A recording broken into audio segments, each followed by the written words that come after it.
मेरे mummy papa अच्छे नहीं हैं, मेरे इन-लॉज अच्छे नहीं हैं, मेरी वाइफ या मेरा हस्बैंड अच्छा नहीं है, मेरे भाई बहन या देवर जेठ अच्छे नहीं हैं, मेरे दोस्त अच्छे नहीं हैं। राइट, इस तरह के ढेरों कंप्लेंट्स में लोगों से सुनता रहता हूँ आए दिन। क्या करें ऐसे लोगों का?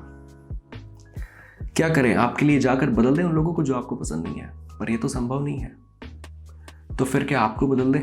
पर बदलना तो आपको भी संभव नहीं है। राइट, एक चीज यहां पर की जा सकती है, एक परसेप्शन देने की कोशिश यहां पर कर सकते हैं।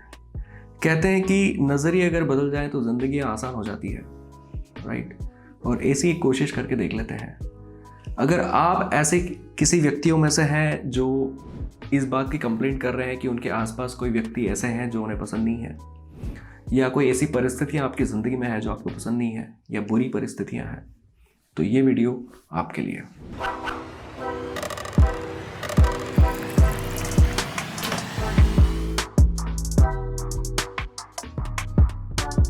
Well folks, you're watching Couple Dynamics and this is Vikas Chaudhary here for you. And today we are talking about the complaint that people usually have in their life. Right? और complaints किस तरह की? क्या उन्हें दूसरे लोग पसंद नहीं है या उन्हें कोई परिस्थितियाँ पसंद नहीं है। और इसके लिए मैं आपको पहले तो ये बताना चाहता हूँ कि ज़िंदगी के अंदाज बड़े निराले हैं।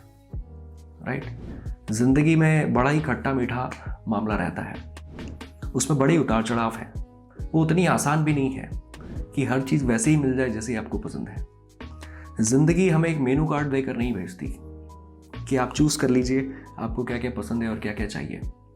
इनफैक्ट कहते हैं कि ज़िंदगी में 10% लोग हम खुद चुनते हैं, जैसे कि हमारे दोस्त, हमारे टीममेट्स, हमारे कलीग्स। राइट, और उन 10% लोगों में भी हम कई बार गलती कर बैठते हैं। कई बार ऐसा होता है कि जो दोस्त हमने चुने वो गलत निकल गए, गलत दोस्तों को हमने चुन लिया। और 90% लोग जो ज़िंदगी हमें देती है वो बाय डिफ़ॉल्ट हमें मिलते हैं, उन्हें हम नहीं चुनते। राइट, और वो 90% लोग कौन हैं? जैसे हमारे मम्मी पापा, जैसे हमारे फैमिली के लोग, जैसे हमारे कजिन्स। आपने अपने लिए हस्बैंड या वाइफ को शायद चुना होगा, पर आपने इन-लॉज को तो नहीं चुना, आपने उसके परिवार के दूसरे लोगों को तो नहीं चुना। जहाँ पर आपने खुद लोगों को चुना था वहाँ पर भी गलतियाँ हो सकती है। तो 90% लोगों को तो आपने चुना ही नहीं है। वहाँ तो कितने ही ऐसे लोग मिलेंगे जो शायद आपको पसंद नहीं आएंगे या जो गलत लगेंगे आपको। ये एक्सपेक्टेशन ही बड़ी गलत है कि आपको गलत लोग नहीं मिलेंगे। इम्पॉर्टेंट तो ये समझना है कि हर वो गलत चीज़ या हर वो गलत लोग जो हमारी ज़िंदगी में आ गए, उनके होते हुए भी ज़िंदगी को जीना कैसे है, ये यहाँ पर समझने वाली बात है। राइट, देखिए, जैसे कि एक घर होता है, मान लीजिए दुनिया का कोई सबसे खूबसूरत घर, और सबसे खूबसूरत घर तो क्या, मेरे ख्याल से तो दुनिया का सबसे खूबसूरत घर आपका अपना घर ही होगा। ठीक है, उस घर के अंदर एक लिविंग एरिया होगा जहां पर आप सबसे ज़्यादा समय स्पेंड करना पसंद करते होंगे। उस घर के अंदर एक किचन होगा जहां पर आप लजीज खाने वाली चीज़ें बनाकर खाते होंगे। उस घर के अंदर एक बालकनी होगी जहां पर शायद आप चाय की चुस्कियों के साथ अपनी फेवरेट किताब को पढ़ते होंगे।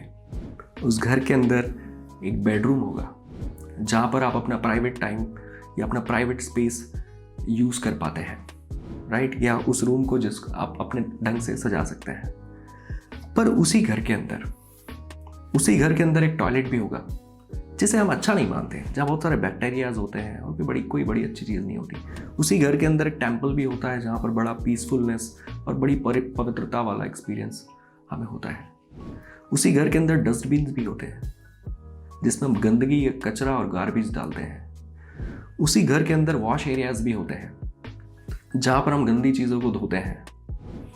उसी घर के अंदर हम शूज़ वगैरह को भी रखते हैं, पता नहीं कहाँ कहाँ तो भी हम पहन कर घूम कर आते हैं और उस घर के अंदर ला के रख देते हैं।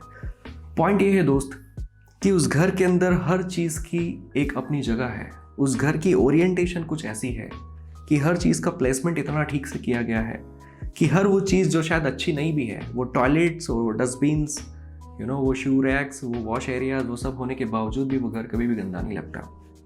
राइट, उसी तरह जिंदगी भी है। क्या ऐसे घर की उम्मीद की जा सकती है जिस घर में टॉयलेट भी ना हो, वॉश एरिया भी ना हो, डस्टबिन भी ना हो? ऐसा घर शायद घर ही नहीं होगा।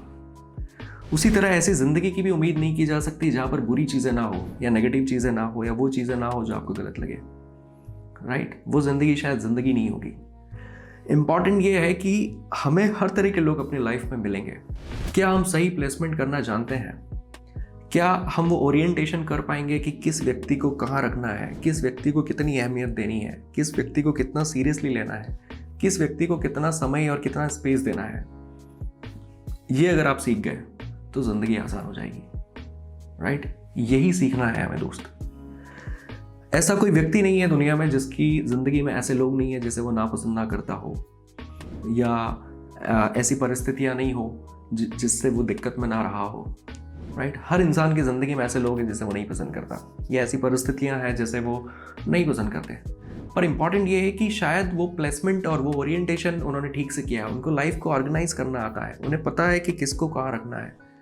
इस वीडियो के थ्रू बस मैं आपको ये बताना चाहता हूँ कि लोग तो हमारी ज़िंदगी में हर तरह के आएंगे, और ये कोशिश करनी भी नहीं चाहिए कि उन लोगों को हम निकाल कर फेंक दें।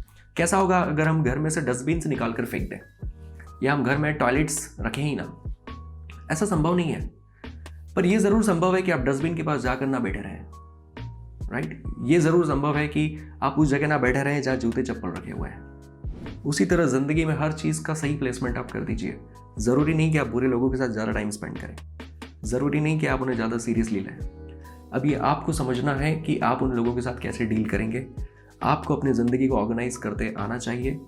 इस बात की एक्सपेक्टेशन कि बुरे लोग हो ही ना, या बुरी सिचुएशन लाइफ में आए ही ना, ये एक्सपेक्टेशन ही गलत है। इस तरह से तो आप अपनी ज़िंदगी को मिजरेबल बना लेंगे, आप ज़िंदगी भर दुखी रहेंगे। इनफैक्ट आपको वही लोग और वही सिचुएशन दिखते रहेंगे जो आपको पसंद नहीं है। तो इस माइंडसेट को थोड़ा सा बदलने की ज़रूरत है। उम्मीद करता हूँ कि जो बात मैंने आपको बताई वो बात आपके थोड़ा भी काम आ पाएगी, और इस तरह की चीज़ें, इस तरह की बातें हम आगे भी करते रहेंगे।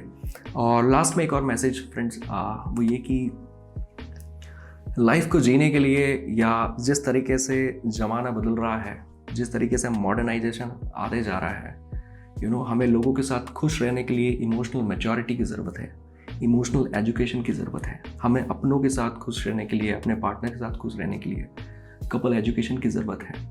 और इस तरह का एजुकेशन हम कपल डायनामिक्स के माध्यम से आप तक भेजते रहेंगे, और उसके लिए ज़रूरी है कि आप सब्सक्राइब ज़रूर करें। और अगर आप चाहते हैं कि आप नोटिफाई भी होते रहें तो आप बेल आइकन को भी ज़रूर दबा दें। Thank you so much.